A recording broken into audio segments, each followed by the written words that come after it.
So hello my dear students, my name is Anil Sharma and I welcome you all to my YouTube channel। यहाँ पे हम लोग chemistry के बहुत सारे वीडियो लेक्चर्स ऑलरेडी अपलोड कर चुके हैं। इस चैनल पे आपको मिलेंगे 12th स्टैंडर्ड के वीडियो लेक्चर्स।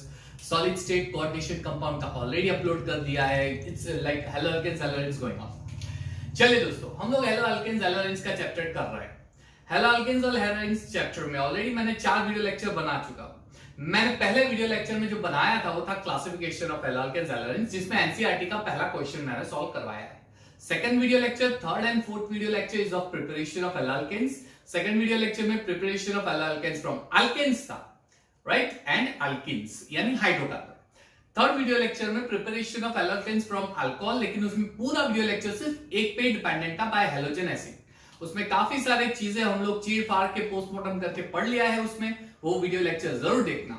और प्रीवियस वीडियो लेक्चर नंबर 4 जो था मेरा, वो था video lecture preparation of alkanes from alcohol only, लेकिन PCl3 PCl5 और डार्जन्स मेथड SOCl2 में से कैसे प्रिपेयर करते हैं। इन सारे वीडियो लेक्चर में से हमने देखा कि Darzens method is the best method for the preparation of alkane, क्योंकि वहां पे हाईली प्योर अल्काइल हैलाइड आपको मिलता है। चलिए, तो बिना देरी किए आज के इस वीडियो लेक्चर में हम लोग कर रहे हैं प्रिपरेशन ऑफ अल्केन्स की लास्ट 3 रिएक्शंस हेलो अल्केन्स की, राइट। पहले हम देखने वाले हैं बोरोडाइन हंस-डिकर रिएक्शन ब्रोमो अल्केन्स के लिए, यानी ये स्पेसिफिकली ब्रोमो अल्केन्स के लिए ही यूज होता है। Finkelstein reaction, it is used for the preparation of alkanes and स्वाज रिएक्शन फॉर फ्लोरो अल्केन्स। एक और चीज हम देखेंगे यहां पे बिन बॉन सिमोनी रिएक्शन करके है।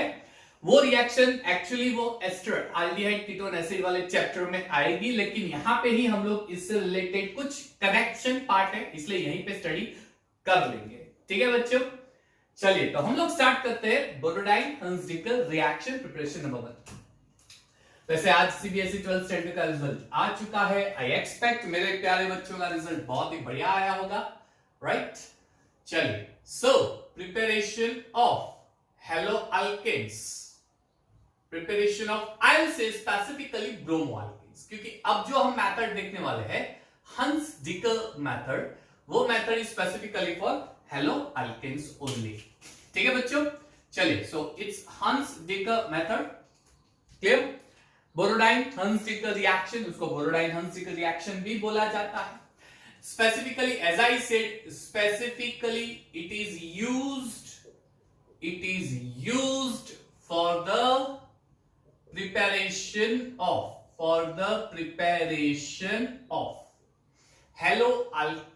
bromo alkanes only, bromo alkanes, ठीक है, ब्रोमो अल्केन्स। तो इस रिएक्शन में हम लोग स्पेसिफिकली देखेंगे ब्रोमो अल्केन्स किस तरह से हम लोग प्रिपेयर कर सकते हैं। ओके बच्चों, चलिए तो एक बेसिक रिएक्शन से मैं स्टार्ट कर रहा हूं। यहाँ पे बेसिक रिएक्शन है, चलिए बेसिक रिएक्शन से स्टार्ट कर रहे हैं। RCOOH है, इसमें मैं डाल देता हूं सिल्वर हाइड्रोक्साइड, आपको मिलेगा RCOOAg, ये है सिल्वर सॉल्ट, ठीक है। COOH है हमारा कार्बोक्सिलिक एसिड ग्रुप, लेकिन यहां पे जो मैं कार्बोक्सिलिक एसिड का ग्रुप ले रहा हूं वो फैटी एसिड ले रहा हूं।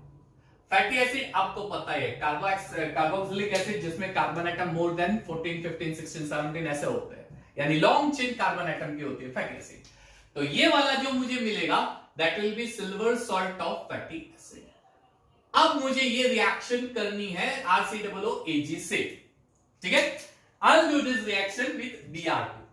Okay, so RCOOAg plus Br2 in the presence of CCl4 reflux method, you will get AgBr, you will get RBr, CO2 gas evolve होगा एंड AgBr, ठीक है। चलिए जनरल इक्वेशन ले लेते हैं हम लोग। R की जगह कोई एक अल्काइल ग्रुप ले लेते हैं। Let's take some alkyl group, CH3 COOAg plus Br2, यही चीज CCl4 in the presence of reflux। चलिए आपको मिलेगा CH3Br CO2 plus AgBr। Clear बच्चों? नोटबुक बॉल पेन साथ में रखना, ये सारी चीजें साथ साथ में नोट करते जाना, आपको बहुत ही काम आने वाली है, ये सारी चीजें नोट करते जाना। अच्छा, कुछ इंपॉर्टेंट पॉइंट्स में यहां पे आपको दिखाने वाला हूं, कुछ इंपॉर्टेंट चीजें जो मैं यहां पे आपको पढ़ाने वाला हूं। क्लियर? पहली चीज, ये आपका जो फैटी एसिड है उसमें total number of carbon atoms कितने हैं? तो 2 है। उसमें से मुझे अल्काइल ब्रोमाइड मिला, उसमें कितने कार्बन एटम है? 1 है, यानी कार्बन की चेन लेंथ रिड्यूस हो जाती है। दैट मींस ये जो रिएक्शन है जिसे हम बोलते हैं हंस-डिक रिएक्शन और बोरोडाइन-हंस-डिक रिएक्शन, इस रिएक्शन में कार्बन की चेन लेंथ कम हो जाती है, कार्बन एटम डिक्रीजेस बाय 1। तो you can say here carbon atom decreases by 1। ये रिएक्शन में कार्बन एटम डिक्रीजेस बाय 1, इसे डिसेंट ऑफ चेन भी बोला जाता है, इसे हम लोग डिसेंट ऑफ चेन भी बोल सकते हैं। क्लियर? यानी चेन डिक्रीज हो गई, डिसेंट ऑफ चेन यानी चेन लेंथ कम हो जाती है, डिसेंट ऑफ चेन। क्लियर? तो 2 कार्बन की, 1 कार्बन की चेन लेंथ यूज होती है। ये कहां पे यूज हो सकती है? बेसिकली इसको बोर्ड एग्जाम्स में कन्वर्जन्स के फॉर्म में आपको पूछ सकते हैं। यानी इनिशियली आपको कुछ दिया होगा, कुछ अल्काइल हैलाइड या फिर कोई अल्केन का कोई कंपाउंड दिया होगा, हाइड्रोकार्बन का कोई कंपाउंड दिया होगा किसी भी ग्रुप का, जिसमें कार्बन एटम 3 होंगे, उसमें से बोलेंगे कि 2 कार्बन वाला ब्रोमाइड बना दो, तो कहीं ना कहीं एसिड बना के आप ये रिएक्शन कर सकते हैं। सपोज मान लीजिए कि प्रोपाइल क्लोराइड है, उसको उसमें से आपको बनाने के लिए बोले कि इथाइल ब्रोमाइड बना दो, तो प्रोपाइल क्लोराइड में 3 कार्बन होते हैं, इथाइल ब्रोमाइड में 2 कार्बन होते हैं, यानी प्रोपाइल क्लोराइड में से इथाइल ब्रोमाइड बनाना हो तो 3 कार्बन का 2 कार्बन बनाना है, यानी 1 कार्बन को डिक्रीज करना है। तो कहीं ना कहीं ये रिएक्शन आप यूज कर सकते हो। क्लियर? अच्छा, ज्यादातर ये रिएक्शन जो है वो एरोमेटिक ग्रुप में ज्यादा यूज होती है, एलिफेटिक से ज्यादा वो एरोमेटिक ग्रुप में ज्यादा फंक्शनिंग होती है। क्लियर एकदम? चलिए, कुछ पार्ट हम लोग as I said it is called descent of reaction. अब इसकी मैकेनिज्म कैसी होती है, तो कुछ पार्ट मैकेनिज्म से रिलेटेड हम लोग देख लेते हैं, किस तरह से ये रिएक्शन प्रोसीड होगी। ध्यान से देखना बच्चों, एंड तक वीडियो देखना, आपको बहुत मजा आने वाला है। ठीक है? ये रिएक्शंस कितनी इंपॉर्टेंट है वो मैं आपको बता दूंगा बाद में। मैकेनिज्म, चलिए मैकेनिज्म देखो। पहली चीज, ये जो मैकेनिज्म यहां पे होगी, ये प्रोसेस की जो मैकेनिज्म होगी, इसे हम फ्री रेडिकल मैकेनिज्म बोलेंगे। It's your free radical mechanism. चलिए, तो फ्री रेडिकल मैकेनिज्म यानी यहां पे कहीं ना कहीं मुझे एक फ्री रेडिकल मिलने वाला है, जरूर से मिलेगा फ्री रेडिकल। चलिए देख लेते हैं free radical mechanism. Step number 1 में सबसे पहले आपका जो silver salt of fatty acid है वो रिएक्ट होगा Br2 से, Br सिंगल बॉन्ड Br। अब बच्चों थोड़ा ध्यान से समझो, RCOOAg में ये जो COO का ऑक्सीजन है ये नेगेटिव चार्ज होता है और जो मेटल होता है वो पॉजिटिव चार्ज होता है। अब जब मैं यहां से बॉन्ड ब्रेक करूंगा तो ये पॉजिटिव चार्ज बाहर निकलेगा, तो पॉजिटिव चार्ज जब बाहर निकलेगा तो उसको कोई नेगेटिव रिक्वायर्ड है, क्योंकि पॉजिटिव चार्ज को नेगेटिव बहुत पसंद आता है, right? Positive charge and negative they are lover of each other, वो दोनों एक दूसरे से बहुत प्यार करते हैं। तो ये हो गया पॉजिटिव चार्ज, तो उसका कोई लवर ढूंढना पड़ेगा नेगेटिव चार्ज, तो कैसे ढूंढेंगे? तो ये देखो, ये 2 इलेक्ट्रॉन है, ठीक है? जब यहां का बॉन्ड ब्रेक करूंगा तब दोनों इलेक्ट्रॉन को एक Br ले लेगा और नेगेटिव बन जाएगा। जो Br दोनों इलेक्ट्रॉन लेगा वो नेगेटिव बन जाएगा और दूसरा Br बन जाएगा पॉजिटिव। यानी यहां पे जब बॉन्ड ब्रेक होगा तब ये Br नेगेटिव बन जाएगा, ये Br पॉजिटिव। क्लियर? अब इसको अपना लवर मिल गया, पॉजिटिव को नेगेटिव मिल गया, लवर मिल गया, तो ये हो गया आपका AgBr माइनस AgBr। ठीक है?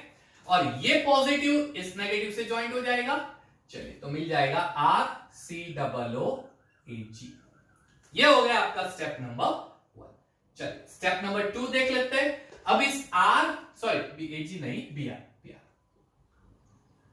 चलिए अब इसके अंदर RC डबल बॉन्ड OBr होता है, ध्यान से समझना इस स्टेप को।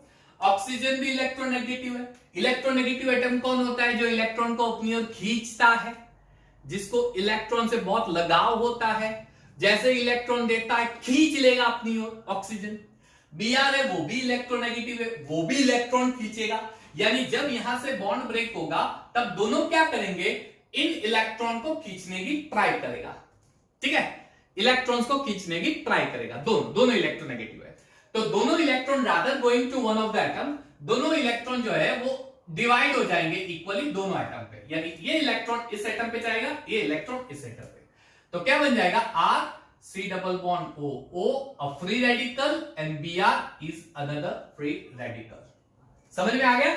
तो दोनों अपना एक एक इलेक्ट्रॉन लेके निकल जाना है। स्टेप नंबर 3 में क्या होगा बच्चों? तो ये जो फ्री रेडिकल मिला R C double bond O, oxygen free radical, positive negative और फ्री रेडिकल, तीन और all the three intermediates are highly unstable, यानी ये हाईली अनस्टेबल होगा। तो ये स्टेबल बनने के लिए क्या करेगा? ये सिंगल इम्पेयर्ड इलेक्ट्रॉन है, सिंगल इलेक्ट्रॉन है, राइट? सिंगल होता है, single ready to mingle, right? इसको एक और इलेक्ट्रॉन चाहिए रेडी टू मिंगल, तो ये क्या करेगा? अब R के साथ जो दो दो इलेक्ट्रॉन है उसमें से एक इलेक्ट्रॉन कार्बन लेके ऑक्सीजन को दे देगा और ये इलेक्ट्रॉन R ले लेगा, तो अब R फ्री रेडिकल बन गया, ठीक है, और ये इलेक्ट्रॉन यहां पे आ जाएगा दोनों के बीच में, तो आपको मिल जाएगा CO2।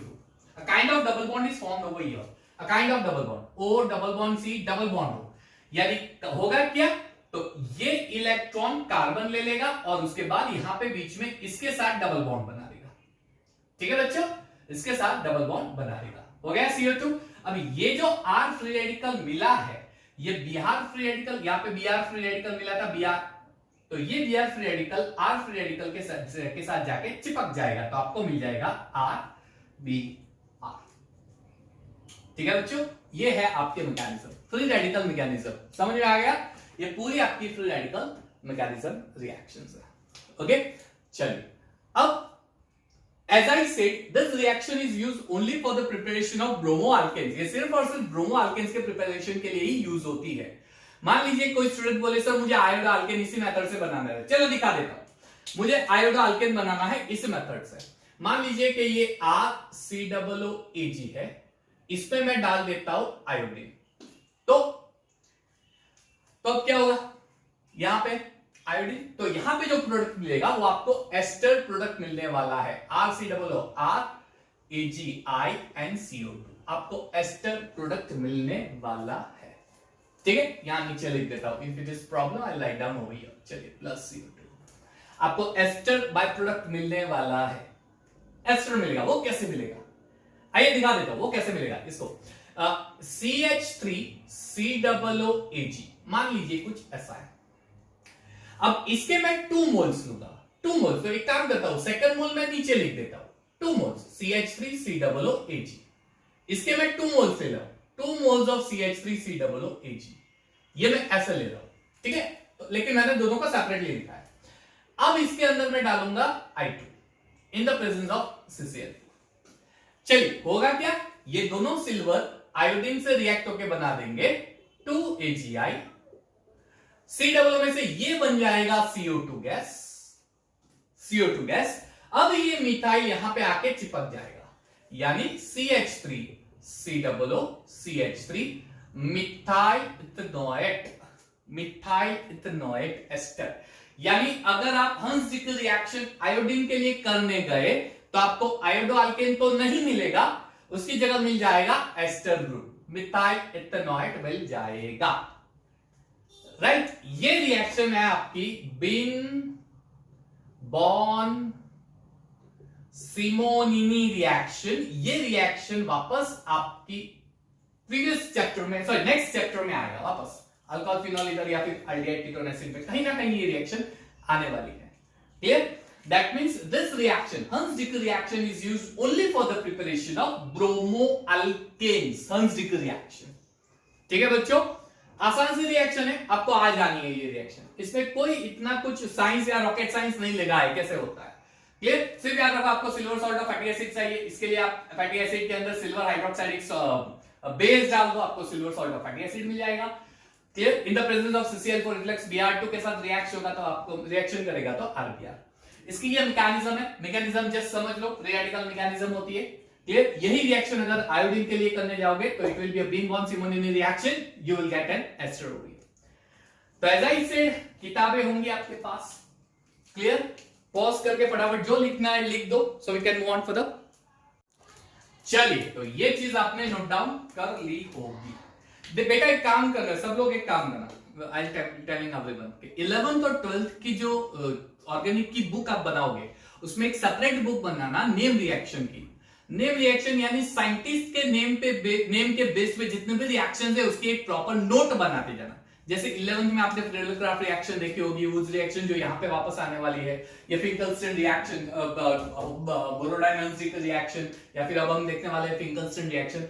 नेम रिएक्शन की एक पूरी किताब बना देना जिसमें साइंटिस्ट के नेम पे से जितने रिएक्शंस आती है वो सारी आप नोट डाउन करके एक बढ़िया सी नोटबुक बना देना, आपको ऑर्गेनिक में बहुत काम आने वाला है। ये सारी रिएक्शंस नेक्स्ट चैप्टर में कहीं ना कहीं तो आपको दिखाई देगी, यूज होगी, यानी number of reaction next chapter में डिक्रीज हो जाएगी। क्यों? यही रिएक्शन रिपीट होगी। तो फोकस करके, यहां पे फोकस करके ध्यान से पढ़ना। चलिए तो नेक्स्ट रिएक्शन पे जाते हैं। Moving on to next reaction. Okay fine. चलिए, Finkelstein reaction, and this reaction is used for the preparation. I'm sorry, वो पिछला पार्ट जो है वो थोड़ा धुंधला सा हो गया था, इसलिए I'm continuing with this part. So Finkelstein reaction, I hope it's okay now. Finkelstein reaction, we are moving on to Finkelstein reaction, preparation of iodoalkane. Is that okay? It's fine. Okay, Finkelstein reaction. As I said, this reaction is used for the preparation of iodoalkane. So it is very exclusive reaction, and this reaction is used for the preparation of iodoalkanes. चलिए, यानी अगर मुझे iodoalkanes बनाना है तो I'll use Finkelstein specifically iodoalkane के लिए ही। Clear? चलिए, सबसे पहले इसका जनरल फॉर्म देख लेते हैं। जनरल फॉर्म कौन सा हो? मान लीजिए RXA प्लस NaI, क्या मिलेगा? Ri plus NaX, and this takes place in the presence of dry acetone. चलिए, ड्राई एसीटोन के प्रेजेंस में होगा। वेल, X क्या होगा?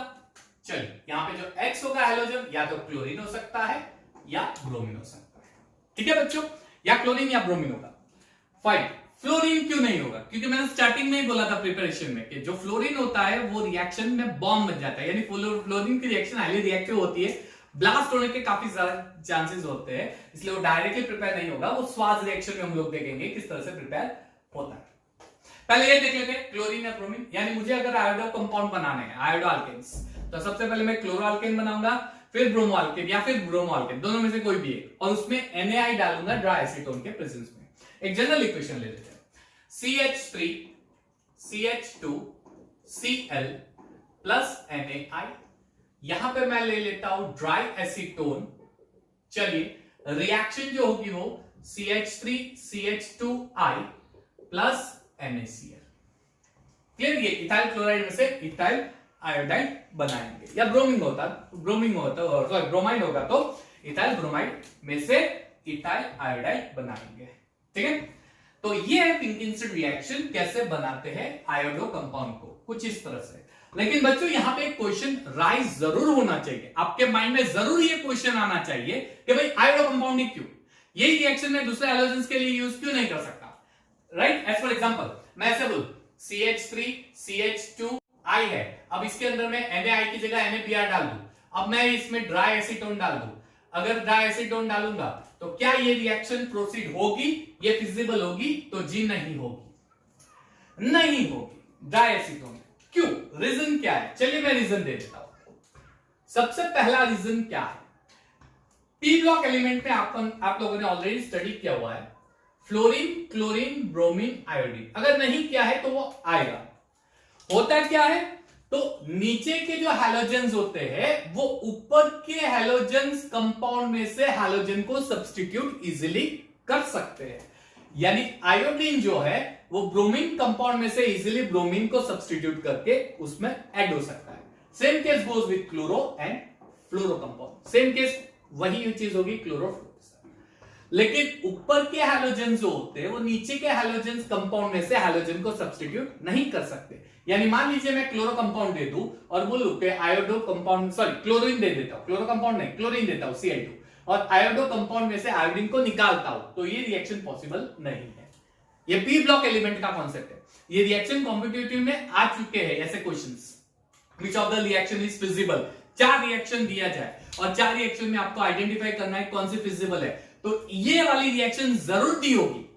उसमें ये देखो कि ऊपर के हैलोजन सेपरेट है Cl2Br2R2 और नीचे के कंपाउंड है, तो वो रिएक्शन फिजिबल होगी ही नहीं। यानी अगर मैं ऐसे बोलूं कि चलिए Cl2 है, मैं इसको KBr में डाल दूं, मुझे मिलेगा KCl और Br2, तो ये पॉसिबल नहीं, ये फिजिबल नहीं है। ऊपर का हाइड्रोजन नीचे हाइड्रोजन कंपाउंड में से हाइड्रोजन को सब्स्टिट्यूट नहीं कर सकते, ये गलत है, ये नहीं होगा, नहीं होगा, ये पहली चीज है, ठीक है। ये पहला रीजन है, ये पहला रीजन नोट डाउन कर लेना। अगर सॉरी आई डिड थोड़ा बैक जाके नोट डाउन कर लेना। रीजन नंबर 2, एसीटोन क्या है यहां पे एसीटोन क्या है? एसीटोन यहां पे सॉल्वेंट है और ये कोवेलेंट है, इसलिए ये नॉन पोलर कोवेलेंट सॉल्वेंट है, नॉन पोलर कोवेलेंट सॉल्वेंट है। Acetone is your non polar covalent solvent, ठीक है। चलिए अब सॉल्यूशन चैप्टर में इफ यू हैव स्टडीड कि लाइक डिसॉल्व्स लाइक, यानी अगर आपका सॉल्वेंट लाइक है तो उसमें लाइक डिसॉल्व होगा। कहने का मीनिंग ये है कि अगर आपका सॉल्वेंट पोलर है तो पोलर सॉल्यूट डिसॉल्व होगा, अगर आपका सॉल्वेंट नॉन पोलर है तो नॉन पोलर सॉल्यूट डिसॉल्व होगा। पोलर नॉन पोलर में कभी सोल्यूबल नहीं होता, या फिर नॉन पोलर पोलर में कभी सोल्यूबल नहीं होता। दोनों का नेचर सेम होना चाहिए, अगर एक पोलर है तो दूसरा भी पोलर, अगर दूसरा नॉन पोलर है तो पहला नॉन पोलर, राइट। इसका मतलब अगर ये नॉन पोलर कोवेलेंट कैरेक्टर है तो मुझे NaCl, NaBr और NaI इसमें से कौन सा नॉन पोलर, सॉरी उसमें से कौन सा कोवेलेंट है वो आइडेंटिफाई करना पड़ेगा। कौन सा कोवेलेंट है? जो कोवेलेंट होगा वो एसीटोन में सोल्यूबल हो जाएगा और एसीटोन में सोल्यूबल होकर आयन बनाएगा। क्लियर? फाजेंस रूल, फाजेंस रूल क्या कहता है कि अगर आपका पॉजिटिव आयन स्मॉल है तो जैसे जैसे नेगेटिव आयन की साइज बढ़ेगी वैसे वैसे उसका कोवेलेंट कैरेक्टर बढ़ता जाएगा। सेम साइज के time, but if the negative charge size increases, if anion size increases then covalent character increases। Cation की साइज सेम है लेकिन अगर नेगेटिव आयन की साइज बढ़ती जाएगी तो कोवेलेंट कैरेक्टर बढ़ता जाएगा। यानी Cl की साइज स्मॉल है, Br की उससे भी बड़ी है, आयोडीन की तो काफी बड़ी है, इसका मतलब ये हाईली कोवेलेंट होगा। ये जो है ये आपका कोवेलेंट होगा, ये कोवेलेंट होगा यानी एसीटोन में कौन सॉल्वेंट सोल्यूबल होगा? NaI सोल्यूबल होगा। NaCl NaBr सोल्यूबल नहीं होगा, NaI सोल्यूबल होगा। और अब NaI अगर सोल्यूबल है तो सोल्यूबल होके वो क्या बना देगा? NaI और Na प्लस और I minus. Now you can imagine कि ये I माइनस क्या कर सकता है, इसमें कितना पावर है।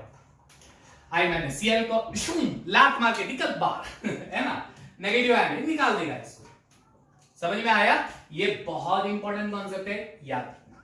फिर भी अगर आपको कॉम्पिटिटिव में पूछा जाए कि सपोज CH3 CH3 यहां पे मैं Cl देता हूं, NaBr यही केस ड्राई एसीटोन का, या फिर CH3 Br यही चीज दे देता हूं लेकिन यहां पे NaCl डाल देता हूं, क्या रिएक्शन फिजिबल होगी? बेसिकली हमारा आंसर होता है नो, फिजिबल नहीं होती, ये रिएक्शन फिजिबल नहीं होती। फिर भी एग्जाम में पूछा जाए कि मान लीजिए दोनों में से एक रिएक्शन पॉसिबल है, एक फॉरवर्ड जाएगी, एक रिएक्शन कंप्लीट होगा, एक सब्स्टिट्यूट करेगा, कौन सा करेगा? ये वाला। क्यों? तो अब मुझे कंपैरिजन करना है NaCl और NaBr में से, किसकी साइज बड़ी है? NaBr में से, तो सॉरी NaBr NaCl में से, तो Br की साइज बड़ी है Cl के कंपैरिजन में, इसलिए इसका कोवेलेंट कैरेक्टर ज्यादा होगा। इसलिए इसका कोवेलेंट कैरेक्टर ज्यादा होने की वजह से एसीटोन में थोड़ा सोल्यूबल हो जाएगा, सोल्यूबल हो जाएगा, इसलिए Br माइनस स्प्लिट हो जाएगा और स्प्लिट होने के बाद ये इसको सब्स्टिट्यूट कर सकता है। नोट डाउन कर लेना बच्चों। चलिए तो ये एग्जाम में आ सकता है, तो नोट डाउन कर लो इसे बहुत अच्छी तरह से। फाइन, पॉज करके। Okay 1 2 3 done. चलो और आज की हमारी लास्ट रिएक्शन है, दैट इज योर स्वाद रिएक्शन, द प्रिपरेशन ऑफ फ्लोरोअल्केन्स। ठीक है बच्चों, तो ये है हमारी स्वाद रिएक्शन। इसमें कुछ इतना डिटेल लेना देना नहीं है। Specifically, this method is used for the preparation of fluoroalkanes. As I said, it is specifically used for the preparation of fluoroalkanes from alkyl halide. Right? Reaction बहुत ही सिंपल है। अगर रिएक्शन देखने जाएंगे यहां पे तो अल्काइल हैलाइड ले, मान लीजिए कि मैंने मिथाइल क्लोराइड ले लिया, अल्काइल हैलाइड RX। चलिए जनरल रिएक्शन लिख लेते हैं पहले। तो RX की रिएक्शन यहां पे हम लोग लिखेंगे किसके साथ? तो ले लीजिए AgF के साथ, या फिर Hg2F2 ले लो, या फिर SbF3 ले लो, कोई भी एक ले लो, इसमें से कोई भी एक ले लो। तो होगा क्या, तो fluorine will replace halogen forming RF and as a byproduct you get maybe AgX as a precipitates, or if it is Hg then you will get Hg2X2 as a precipitates or SbX3 as a precipitates। ठीक है, मान लीजिए मैंने यहां पे ले लिया methyl chloride CH3Cl और उसके रिएक्शन मैंने AgF के साथ कर दी, क्या होगा, it will form CH3F plus AgCl will get precipitate out, it will get precipitates, you will get precipitates of Ag। चलिए मान लीजिए यहां पे मैंने CH3CH2Br ले लिया, अब इसमें से मान लो कि मैंने Hg2F2 से रिएक्शन कर दी, आपको मिल जाएगा CH3CH2F एंड Hg2Br2। चलिए इसको बैलेंसिंग कर दो, यहाँ पे 2 डाल दो, हो गया बैलेंसिंग, ये हो गया। अच्छा, इसमें यहाँ पे इसका मतलब जो X है वो X या तो क्लोरीन होना चाहिए या ब्रोमीन। ये फ्लोरो अल्केन्स बनाने के स्पेशल मेथड है। क्यों, जैसा मैंने बताया कि फ्लोरो अल्केन्स जो है वो डायरेक्टली हम लोग प्रीवियस मेथड से नहीं बना सकते, वो रिएक्शन को एक बॉम्ब जैसे ट्रीट करेगा, हाईली रिएक्टिव है, ब्लास्ट हो जाएगा। इसलिए फ्लोरो अल्केन्स बनाने के लिए ये बहुत ही बेहतरीन मेथड है जो आप कर सकते हो। ठीक है, तो यहाँ पे पूरा प्रिपरेशन ऑफ हेलो अल्केन्स खत्म हो गया, lecture number 2, 3, 4 and this one, पूरा हेलो अल्केन्स खत्म हो गया। ठीक है बच्चों, तो नेक्स्ट वीडियो लेक्चर में हम लोग फिजिकल केमिकल प्रॉपर्टीज पे चले जाएंगे और पूरा खत्म होने के बाद हेलो अरेंज को हम लोग बहुत अच्छी तरह से डिटेल में करने वाले। Till then keep watching my video lectures, please take care of yourself and thank you everyone and have a nice time.